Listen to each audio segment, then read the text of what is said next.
torso if it's real or fake. Golden Greek told us the giant goon Dick Hop, El Toro, the Grunt Brothers too.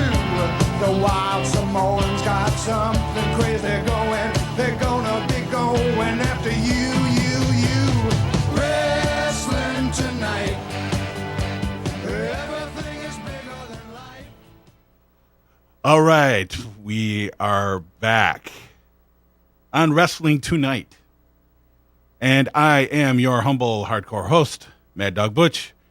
Joining me, as always, the hacking to my Schmidt.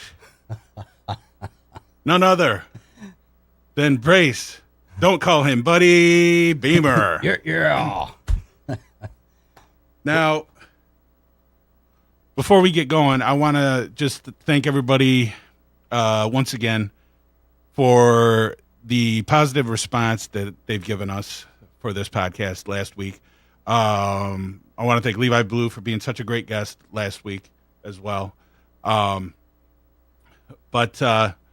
this week, we are going to just keep it a little bit lighter. Obviously, you and I are products of the 80s, especially as far as wrestling goes. Oh, yeah, big time. So, I think that, it can be debated on which era was the best in wrestling. That's kind of your personal opinion. Right. I mean, we're not going to do that, but I would imagine, and, maybe someday we'll do that down the line, but I would imagine that the wrestling that you grew up with is, for the most part, the wrestling that you think is the best.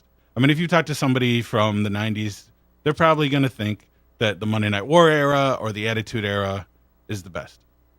Absolutely. I don't know that I wouldn't think that anybody would think that maybe the early 90s or the 2000s were that great, but there might be people out there. You never know. But so this week, what we're going to do is real simple. Actually, what we are going to do is sort of borrow from another podcast here on ONTV called Movies for Dumb Guys. I watch this all the time, and it's sort of setting the standard for podcasts here on TV. That is a pretty good show. I think so. Yeah, I think well, so. it's more than pretty good. If anybody is even somewhat of a movie fan, check it out. It's on here Thursdays at normally they get going around 9 o'clock, 9:30, maybe 8:30 if they're lucky. But anyway, what they do is they have a topic where they discuss their top 10 lists all the time. So that's what I asked you to do earlier this week, to compile a list of your favorite wrestlers from the 1980s. So without further ado, it's just that simple. I'm going to throw it to you first. Actually, I want to try to guess your number one. And I swear I didn't look. Now, I was thinking about this before, and I'm thinking it's down to, I think it's a toss-up between two people. But so far, you're right. But I think I am going to go with Jerry the King Lawler. That is correct. You know me well. Well, I know. But so why him? Explain what he meant to you as far as professional wrestling in the 80s goes. Oh, Jerry Lawler is, in my opinion, probably the best all-around performer in the history of the business. First, you take, he was a what they call like a regional, a territorial wrestler, and he was in one territory for 20 years. The number one guy on top, and it wasn't just because he was the booker. If he couldn't have made money, the guy who owned it would have got rid of him. Who was the booker most of the time? That was Jerry Jarrett. Jerry Lawler could wrestle in the ring with anybody. He made people, made Kamala, made Bam Bam Bigelow, took a lot of guys that had no business being in the main event and made them look like main eventers.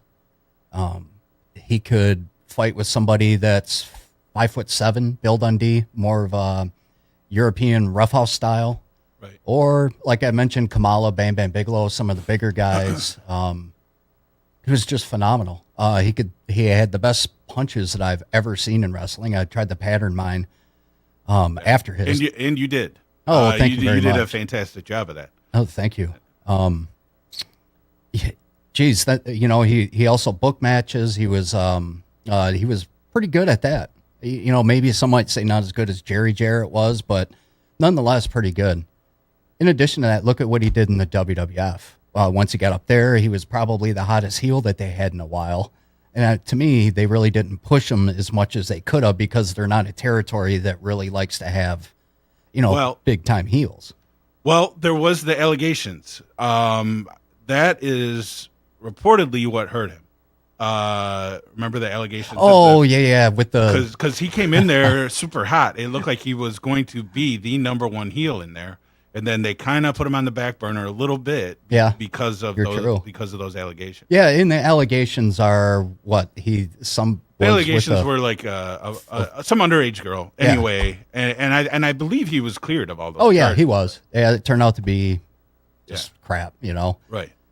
But okay, so I mean, yeah, if I could see them pulling him back on that, but nonetheless, he was definitely capable of a lot more than than what he did there. He had some big matches with Bret Hart, had a couple big angles, and then his role as a color commentator with Jim Ross. I mean, that's legendary stuff, and Right. The WWF, WWE.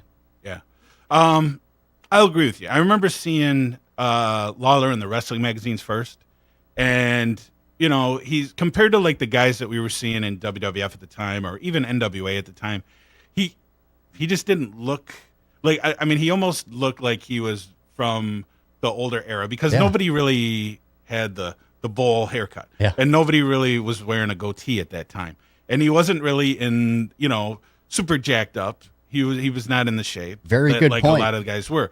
So I was like, man, who is this guy? Yeah. Like before I had actually seen him wrestle. But then I believe they started showing CWA in this area.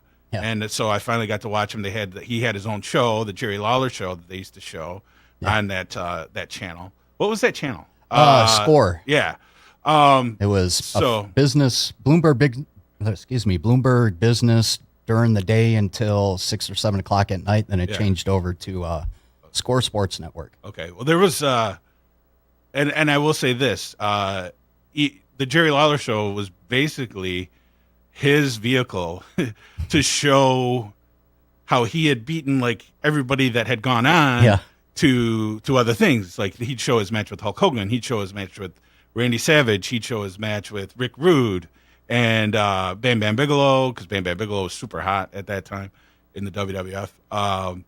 So there was a lot of heat on him actually for doing that from those guys. But yeah, so I remember being pretty excited, and you kind of are the one that introduced me to him, and kind of showed me like how good he really was in the ring, the stuff that he did. I mean, he was almost 100% psychology. Yeah. I mean, but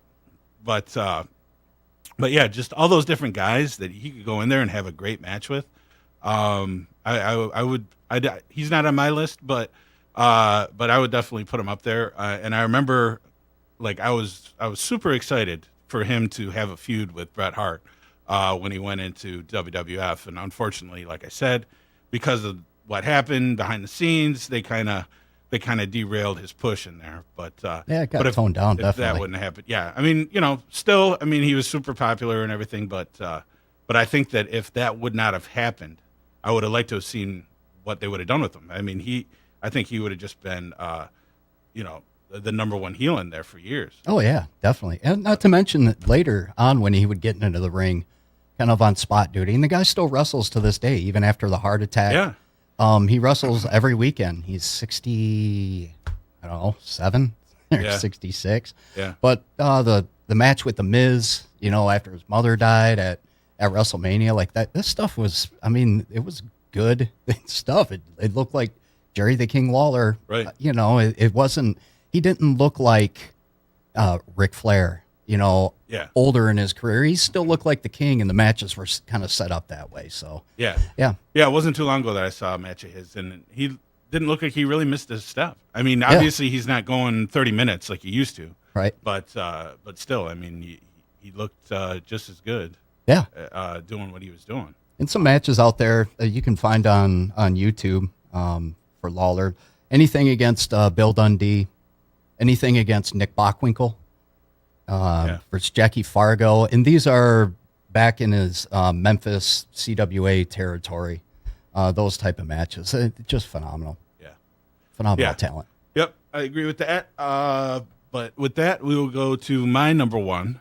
And I think we might have talked about him a little bit last week. I don't necessarily remember, but I think he did get mentioned. But my number one that kind of hooked me in originally, first guy that I actually bought a wrestling poster of and had it up on my wall, none other than Hot Rod Roddy Piper. That's kind of surprising to me. Yep, I so? wouldn't. Yeah, I wouldn't have thought that he would have been your number one. Okay, well, let me say this. Anybody that knows me knows that if you ask me on any certain day, Bret Hart and Bobby Eaton are going to be my 1 and 2 normally. Right. I did not put them on the list because most of the 80s, they were a tag team. Yeah. I didn't specify not to do tag teams or anything, but I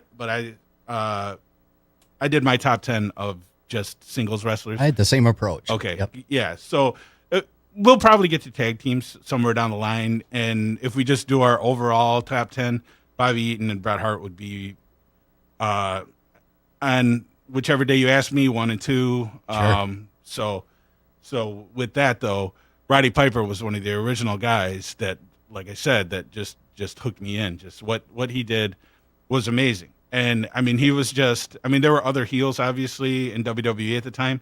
But he was just – the stuff that he was doing was just so much higher level than what anybody else was able to do there. Oh, and I don't know if that was by design because obviously they were building for him and Hogan. They were building for WrestleMania, so they had to keep Piper strong.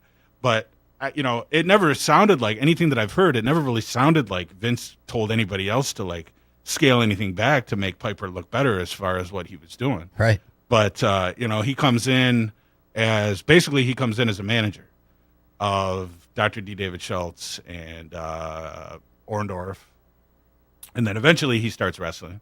And then eventually they give him Piper's Pit, which just that is really what solidified him as the main heel, and the stuff that he was able to do on there. He almost couldn't top Piper's Pit.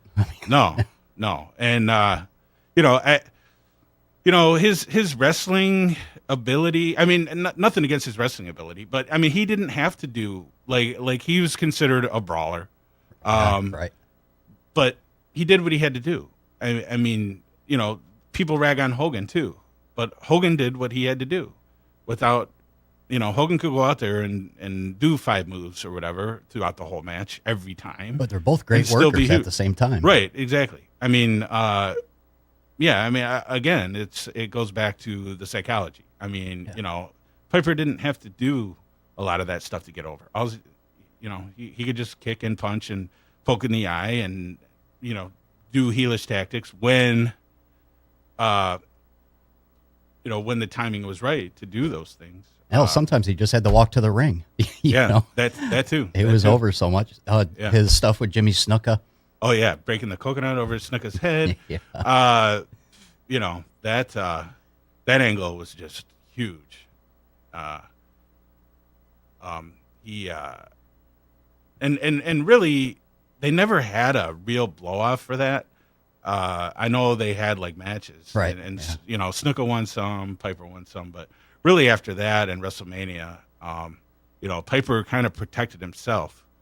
I mean, he never, when do you ever remember like that era, especially heel Piper after WrestleMania of him like losing? I mean, he never really just like lost, like straight up. Yeah, really. So he was able to protect himself. I was not a fan of babyface Piper though. No. We got to see his retirement match at WrestleMania 3, which I was still like a huge fan of him at that point. Then he came back and just, he still wrestled the same. He still acted the same, but the edge was off at that point. I mean, you can't be edgy heel like he was when you're a babyface in the WWF in that era. Right. So that took a lot of luster off of him for me, but anyway, yeah. So he was my number one. What about his stuff with, the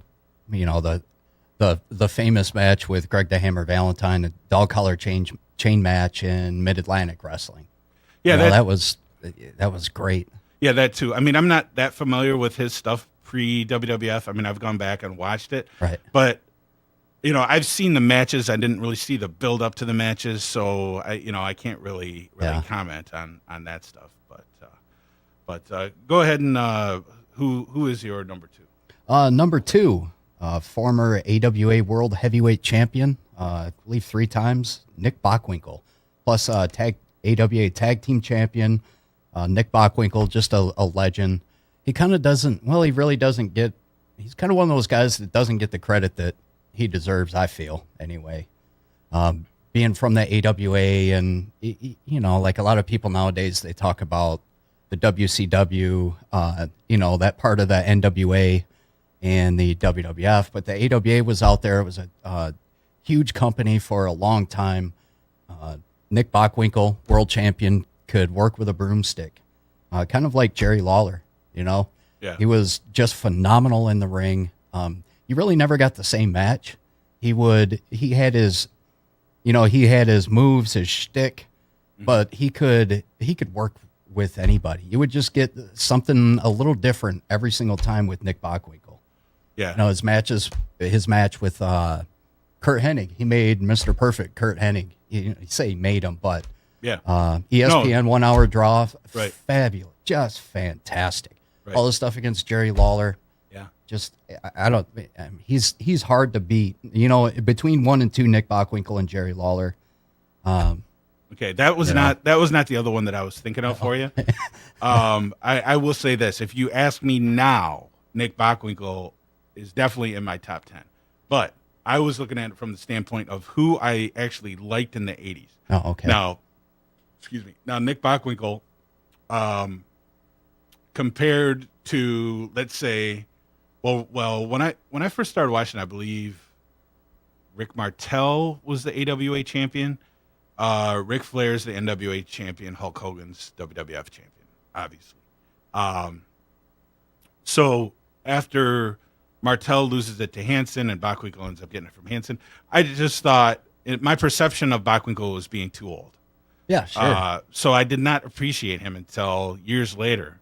It might have even been like the Hennig stuff that really like kind of made me take notice of him and be like, holy crap, even though he looks older, he's having better matches than these young guys. I mean, easily. Yeah.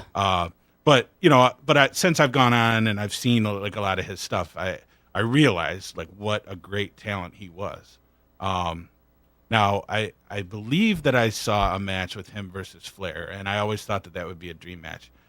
The match was not as exciting as I remember had if it was one in Japan or one in hoped. Winnipeg. It was Winnipeg, Oh, okay. the Winnipeg one. Yeah. I mean, it was okay for what it was. I mean, but I would have liked to have seen more out of that match. But whenever you had interpromotional stuff back there, you're not going to get a whole lot. Yeah, you're only pretty do much so going to much. get a stalemate that goes to a time limit draw. Yeah.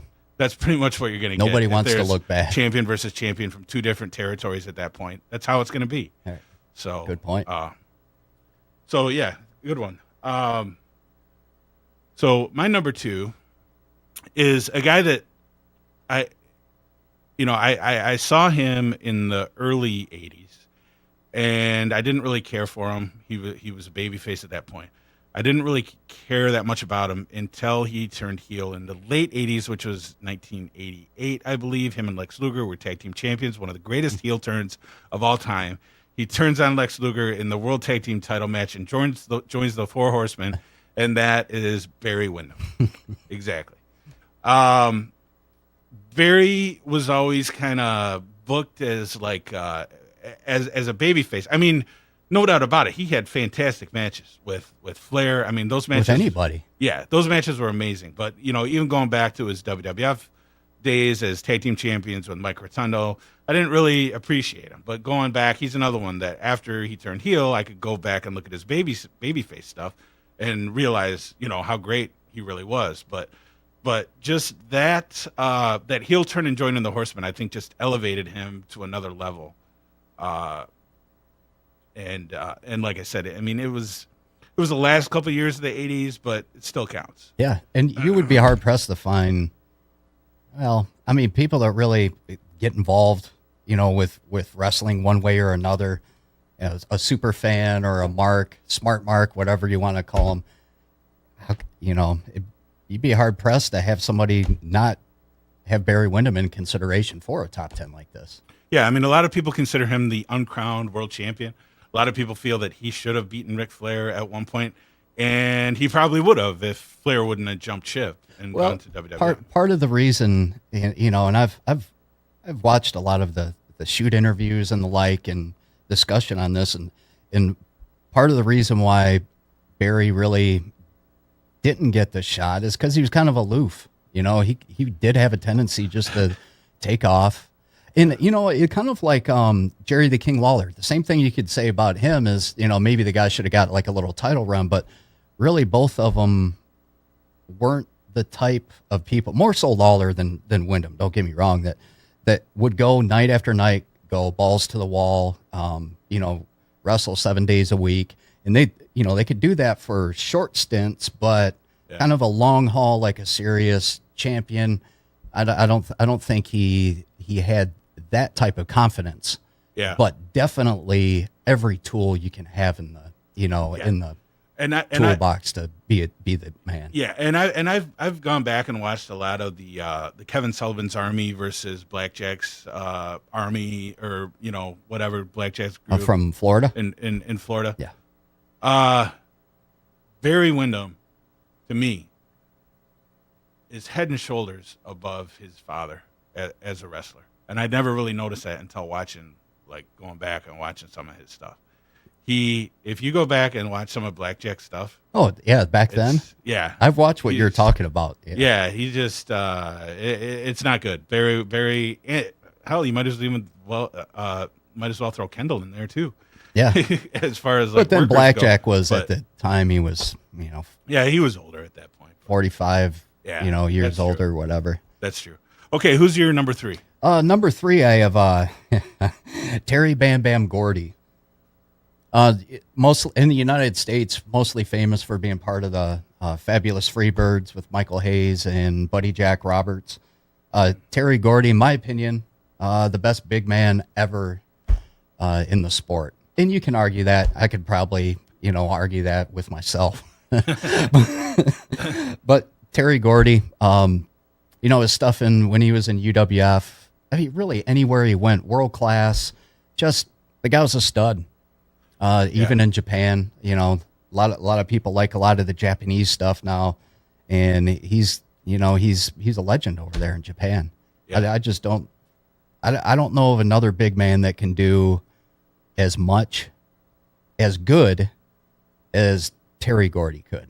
Yeah, the guy started when he was 15 years old down south, right. And people thought he had been in the business for 5 years when he was 16, 17 years old, so yeah, great talent. Yeah, fabulous. I'm surprised that you have him as high on your list, but he did not make my list. But I will agree with you. And the thing was with him, like when you would see the Freebirds in AWA or when you'd see the Freebirds in World Class, you just kind of thought of him as the muscle guy from them. But Michael Hayes was definitely the leader, right? And it seemed like Michael Hayes, if anybody was going to win a title out of those three, a world title in whatever territory it was, it would have been Michael Hayes. But they changed that up in UWF and they give it to Gordy. And I think that kind of changed the whole perception of him. He wasn't just part of a group at that point. He really, at that point, I think set himself apart from everybody else. Good point. And he was just some of those matches that he had in UWF against, Dr. Death, Ted DiBiase, those Duggan. One Man Gang. Those matches. Yeah. He just had great matches. Smooth, real smooth for a big guy. And that's what I was going to say about Barry Windham too. Barry Windham was like super smooth, but But Terry Gordy, for being as big as he was, and kind of being thought of as like kind of like the big brute. Yeah, the big heater. Yeah, he really was pretty flawless in the ring. Along the same lines part. with Barry Windham, like you mentioned, Yeah. Being smooth. Both of those guys could, again, I'm going to repeat myself, work with anybody, but to be as big as Barry Windham and Terry Gordy and be able to have a good match and have it not look like a giant versus a midget, if you will, Yeah. against somebody, they could wrestle any style you needed to. They could make themselves look small. They could make themselves look, make themselves look big, just depending on the circumstance. Yeah. All right. My number 3 is a guy, and you and I have talked about this before. Like, it's weird who I liked back then. I liked like some of the super technical guys, and then I liked some of the goon guys. So my number 3 is actually the Missing Link. I was like a huge, and I believe the first time I saw him was when he debuted in WWF. He comes in with Bobby Heenan as his manager. The crowd didn't seem like they knew what to make of him. All he really did was like headbutt. It seemed like they were like fast tracking him to get some title shots at Hogan. Heenan eventually Heenan did not like being the Missing Link's manager because he didn't care for the gimmick because, and I can sort of see where he's coming from because Heenan's thinking, he was like, and Heenan's obviously old school. His thinking was, how this character makes no sense because how is this guy going to go in and order a cup of coffee at a restaurant or whatever, right. And then, you expect him to go in there and he's supposed to understand that he can go in there and wrestle or whatever. I mean, you could say that about some other characters too. I mean, Kamala or just a lot of characters that have come through. But I don't even think Heenan really liked Missing Link. Dewey Robertson, I think, was his real name. It was, yeah. And he wrestled as Dewey Robertson for a long time. I believe that he started doing Max the Missing Link in Mid-South. And at the time, he was doing, he didn't just do the headbutts. And I mean, he did other stuff too. He'd do like slams and stuff. But pretty much that was pretty much his offense. I mean, that was it. By the time he gets to WWF, he's just doing headbutts. And but unfortunately for him, even though he was like a heat machine when he went in there, and outside influences kind of derailed him in WWF. He wasn't there very long. He started to lose to guys like Junkyard Dog and Paul Orndorff, and then next thing you know, he's gone. And then I think he shows up in Texas, and then later the UWF. But I was such a mark for him when I was in elementary school, in middle school, in art class. We had to do a papier-mâché project, and I actually made a Missing Link head that I had for years, and they had it in the display case and everything, which unfortunately I got rid of it a few years ago. But for crying out loud. Yeah. That would have been good sitting in the empty seat here. Yeah, maybe I'll make a new one. But what are your thoughts on the Missing Link, just real quick? Fantastic. I hate to call him a gimmick, but a fantastic character. He did what he did really well, and he looked the part. He looked believable. Like, he could be this crazy lunatic, Yeah. And it was interesting that before he even was in the WWF, he got the Sports Illustrated cover. Oh, you remember that when he's holding his and I forgot about that. That is why he got brought into WWF, right? Because he had the 2-page spread in Sports Illustrated. Yeah. The first time Sports Illustrated ever covered pro wrestling. Yeah. And so they were like, "Oh, we got to bring this guy in now." Yeah, so he was that good. I mean, his whatever he was doing was that good to catch the attention of basically a pop culture lifestyle Sports Illustrated magazine. So yeah. Okay, who's your number 4? Number 4, the Nature Boy, Ric Flair. Obviously, I don't know what 18-time, 23-time. I think in reality it's like 26-time world heavyweight champion, something like that. Yeah, something like that. And anybody, I'll say this,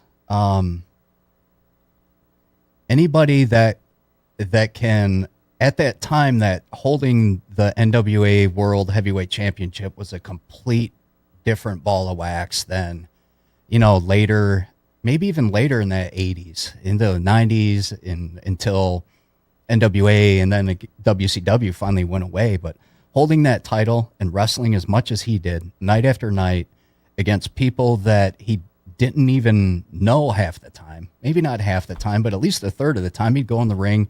Hi, my name's Rick. And he'd meet some guy, some guy from a territory somewhere, never really wrestled him before, and they'd have to go out and wrestle an hour.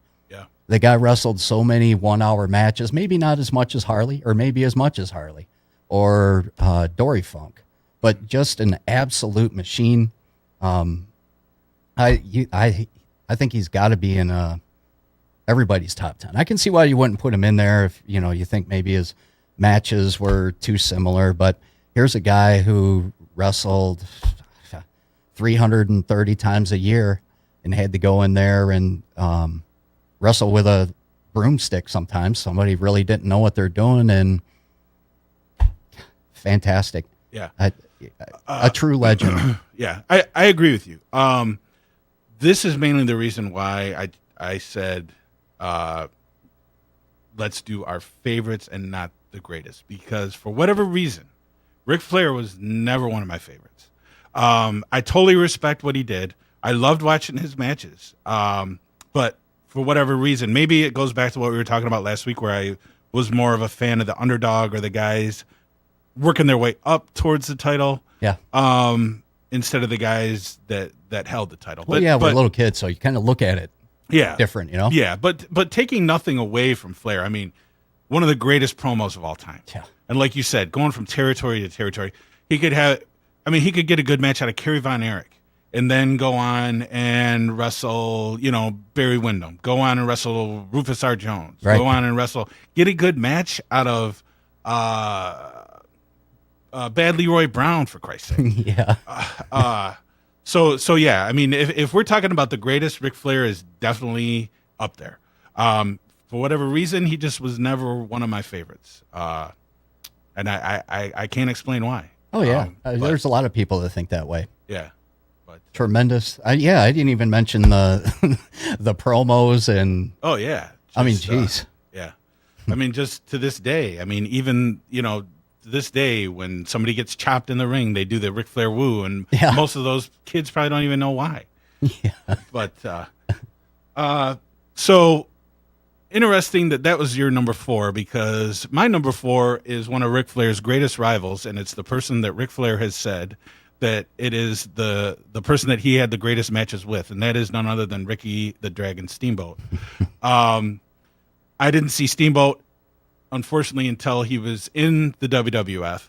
But yeah, I just his whole thing when he first came in there, and he wasn't really doing, at first he was just doing the guy from Hawaii thing, right, and kind of teaming up with Jimmy Snuka. But then they kind of changed it at one point, and he kind of knew martial arts overnight, which was fine. I mean, I didn't have a problem with it. But then he goes on, so then eventually he has the feud with Randy Savage, wins the Intercontinental title from Randy Savage at WrestleMania 3 in one of the greatest WrestleMania matches of all time. Yeah. Just greatest matches possibly of all one of the time. greatest matches of all time, right? But he has his kid and wants to leave because he wants to go spend time with his family. It sounds like he might have been a little whipped, and his wife was on his case. So, I mean, I can't blame the guy. But he leaves. He holds the Intercontinental title for a few months, loses it to Honky Tonk Man. Don't see him for a while. Shows up a little bit later in WCW, NWA. Has just a classic series of matches with Ric Flair, where he wins the WCW title from Flair. But those matches are just amazing.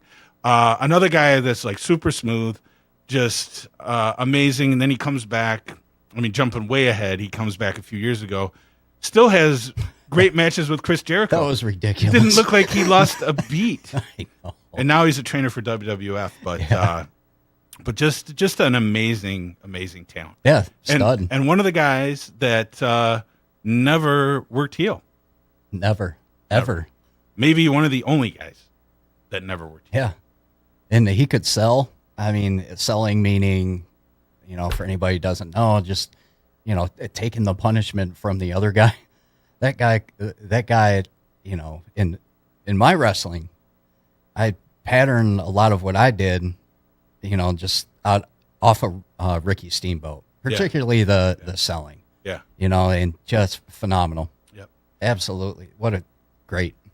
Yeah. And I don't think he gets the recognition that he really deserves. When people are talking about their top 10 greatest, I think Ricky should be up there in most people's list, but I just think people kind of forgot like how great he really was because he got taken out with an injury in the early 90s and wasn't able to go on. Right.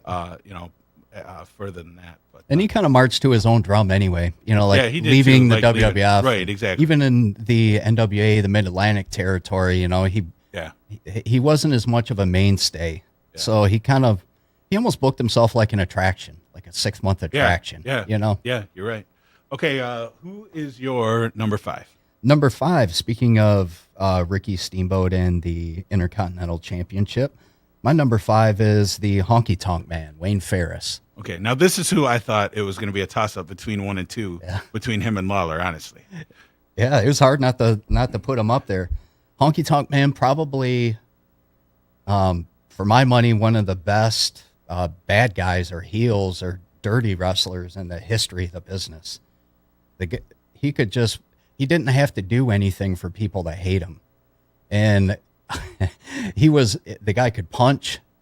I thought he worked great in the ring. I thought he could make anybody look good. He could get heat on anyone. Phenomenal. I agree. And a lot of people may not realize this, but he came into WWF as a babyface. Yeah. And they tried to get him over huge as a babyface, going as far as trying to have Hogan give him the rub, saying that Hogan was his good friend and, Hogan cutting promos about him, but it didn't work. They ended up having the vote of confidence for Honky Tonk Man, if you remember that. Yeah. Like, looks like they don't dig Mr. Brill Cream. Yeah, so that eventually led to his heel turn and just amazing. And he's the one that beat Steamboat for the Intercontinental title. And still to this day, I believe I could be wrong, but if not, he's up there at having, one of the longest Intercontinental title reigns, he is if still, not the longest. He is still. Yeah, okay. The closest one was Savage. Okay. And, all right. Yeah. Greatest Intercontinental champion of all time, the Honky Tonk Man. But yeah, so when he first came in, I didn't like him as a babyface. I appreciated him as a heel. That guy was just a freaking heat machine. Yeah. And a good wrestler too. I don't think he gets credit for the wrestling that he was able to do either. Right. I don't either. Yeah. I don't either. So. And check out his stuff on the internets. He used to be part of the Blonde Bombers, the famous concession stand brawl. Yeah. Tupelo, Mississippi.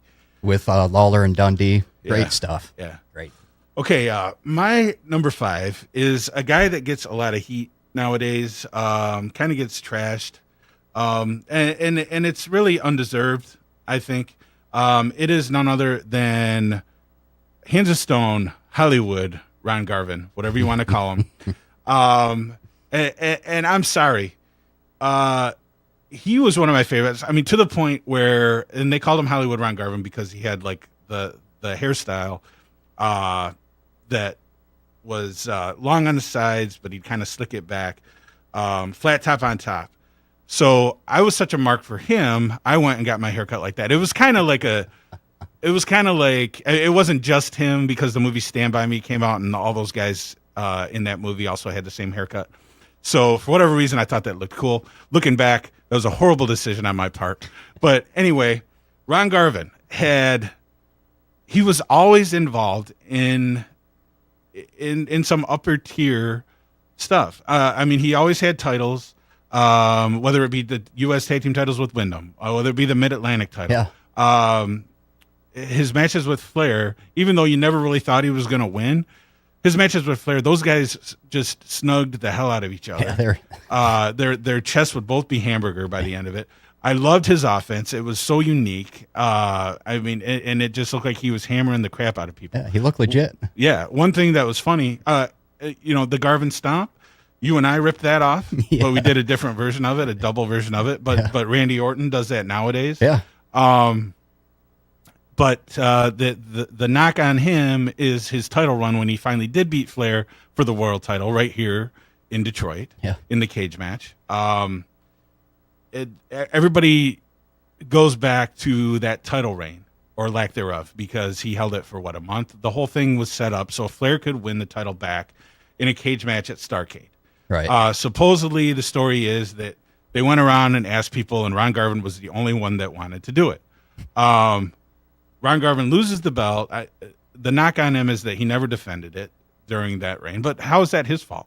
If he's not booked, I mean, if Dusty doesn't book him, what's he supposed to do? Yeah. Just go out there and, shoot and demand a title match? I mean, so then it's like they don't know what to do with him after he loses the belt. They turn him heel against Dusty.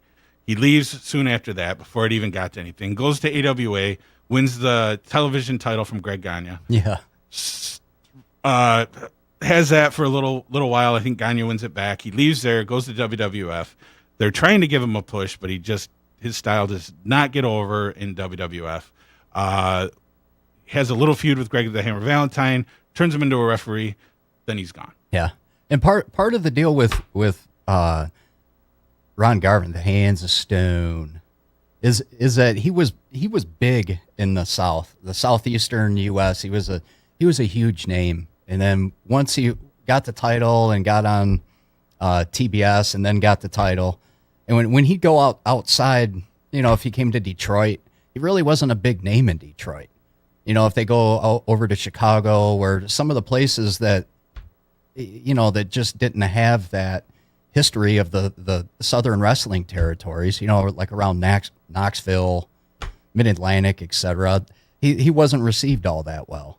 He was kind of like a he needed more time to get in on TV and work.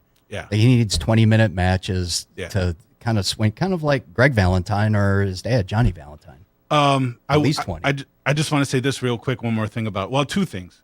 First of all, the guy is Canadian, but he was billed from Atlanta. How did I don't know how I never caught the heavy Canadian accent that he had when he was coming out there cutting promos, but I didn't until years later.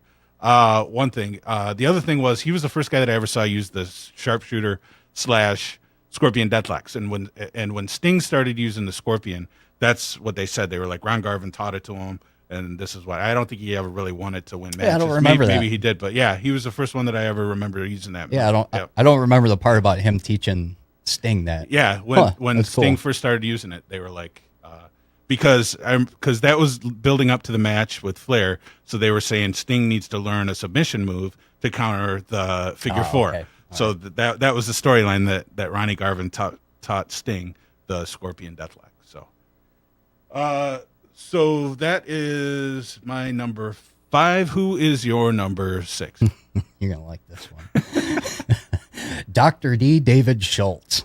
You know what? I thought about him, but I didn't see enough of him. I didn't really see him until he was international. Okay. At least I don't remember seeing him in WWF. I'm sure I probably did, but it was I didn't early really on. remember. So yeah, it was pre Piper's Pit basically. Okay. But from the AWA, like where I first saw him was AWA. He used to be on Pro Am Sports Station Pass around here, and he would bust Hulk Hogan open, make him bleed like a stuck pig, and his interviews were great.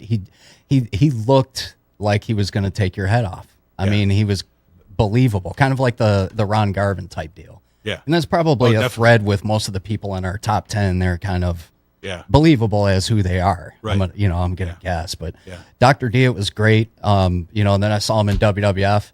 That when Hogan won the WWF title, I marked out when he beat the Iron Sheik. It was Hogan, Thunder Lips coming from. I saw him in AWA. Right. And then as soon as Dr. D got in his face, it was boom. No more Hogan. But Dr. D with the John Stossel incident. Oh yeah. Like that creates a warm place in my heart to this Oh yeah, day. me too. It's fantastic. Every once in a while I'll still revisit that, and it's still as great as it was back in the day. Yeah. Little snarky media guy, reporter.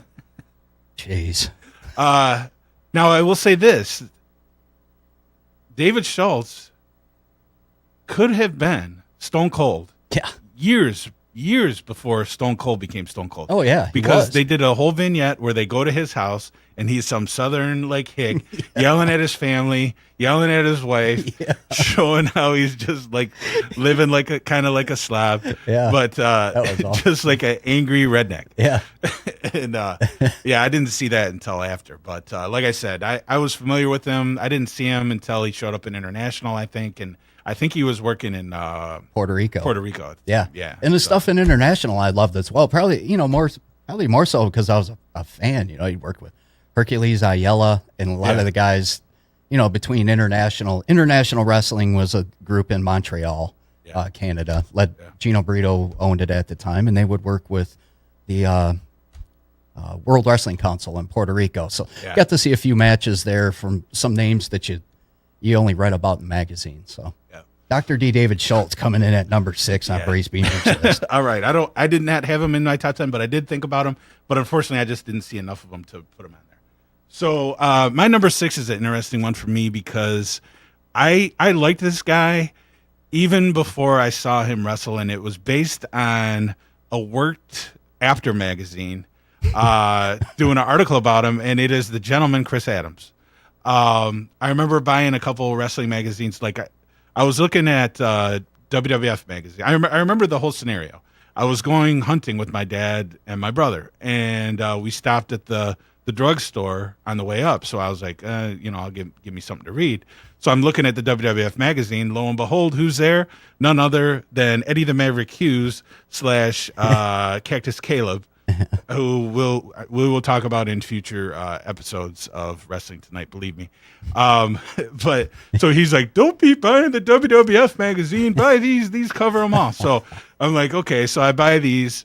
They have a Worked interview in there. We didn't know they were Worked at the time. Right. But right after Chris Adams had like turned on Kevin Von Erich, just the stuff that they wrote on there, I was like, huh. Like, I mean, I didn't know that I hated the Von Erichs at the time, but just the way that they did this article, I was like, hey, this guy's pretty cool. And like the pictures of him and just what they showed in there.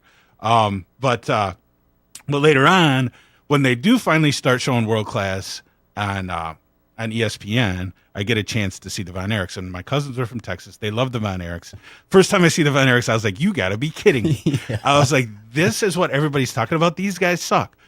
But fortunately, Chris Adams did not suck. I mean, a lot of those guys, even the Midnight Express, when you watch their matches in World Class, they just don't. I don't know if it was the ring or what, but they're not the same as what they could do in Mid-South. A little of both. They're not the same style. what they could do in NWA. But knowing that, Chris Adams just had a style, and then later on he goes to UWF, is a tag team with Terry Taylor. I love the way that their tag team ends up crumbling. Taylor turns heel, which was surprising, against Adams. And so they have a feud for a little while. Unfortunately, NWA buys UWF right after that, phases out Adams, phases out Taylor. But for a while there, Chris Adams was like right up there with me. Well, even after when Chris Adams came back into, it was WCW, the Crockett version at the time, right? He came back. He won that was after Crockett. He came back. He actually came back. He won the U.S.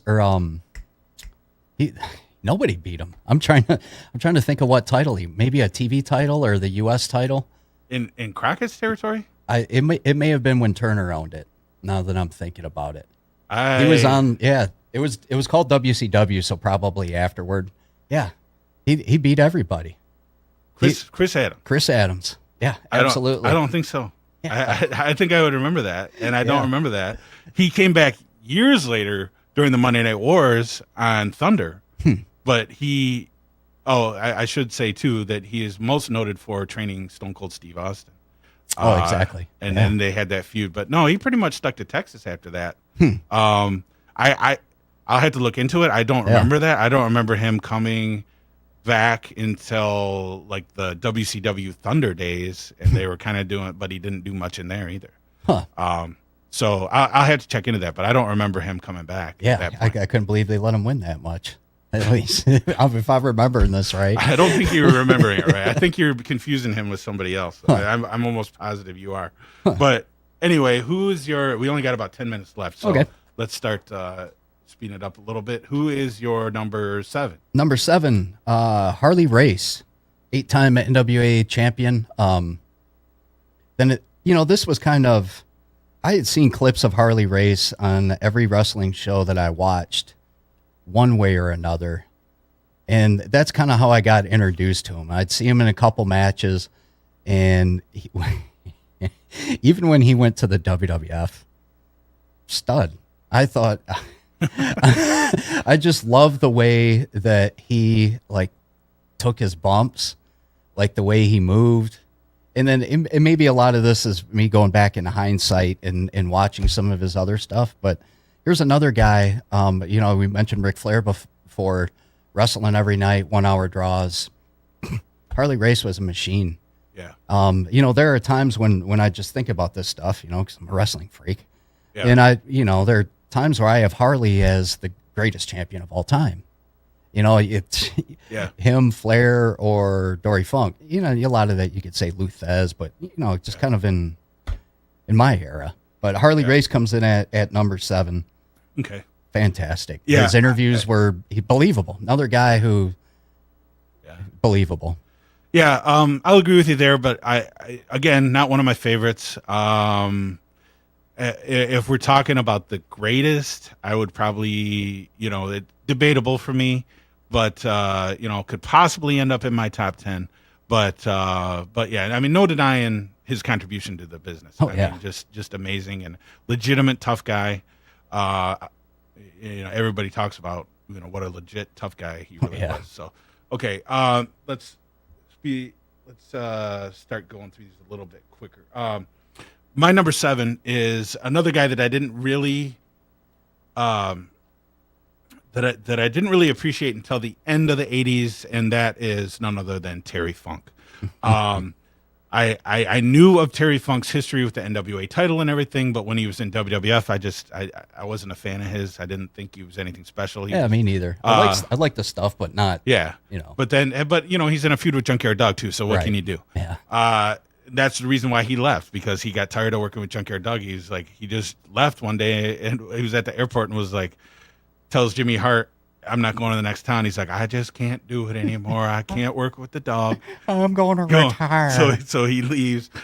Shows up a couple years later as a heel in WCW, NWA, attacks Ric Flair, has a couple classic matches with Flair, has a classic feud with Flair. Even though, if you look at it, that feud really didn't last that long. Yeah, but people look at that as one of the greatest feuds of all time. Terry Funk, as far as I know, well, he might have actually retired because I know he was having some health problems. But I know Dory Funk is still wrestling because I just saw a match with him against a Japanese guy that went to like a 10-minute draw the other day. But just real quick, your thoughts on Terry Funk, and then give me your number 8. A lot similar opinion as you. Really, I really started liking him once he came back to the NWA or WCW and Ric Flair.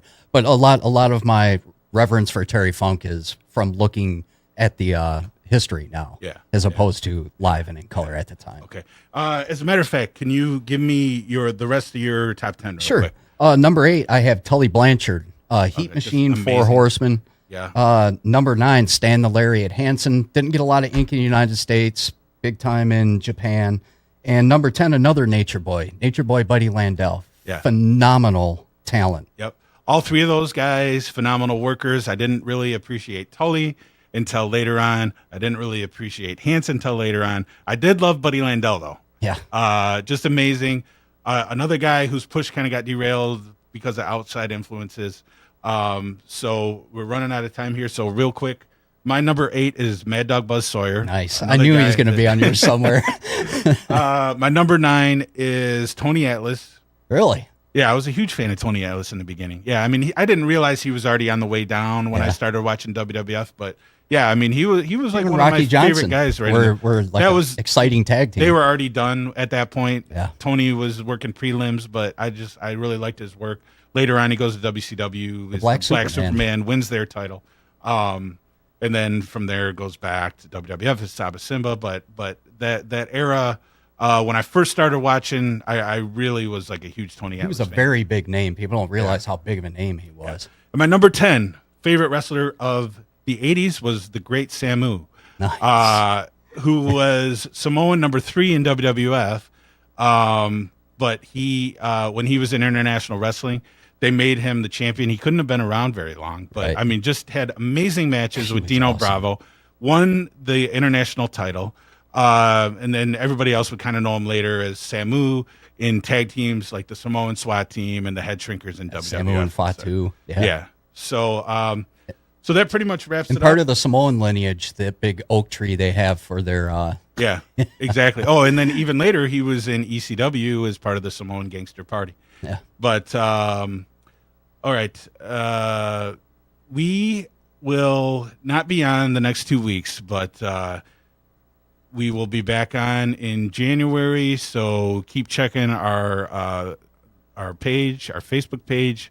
We'll let you know the next time we're going to be on. We'll let you know the topic. Thank you, Brace Beemer, for being here and giving us your top 10 '80s wrestlers of all time. Everybody have safe and happy holidays, and we will see everyone in a few weeks. We'll see everyone next year. All right. Take care, everybody. Bless y'all.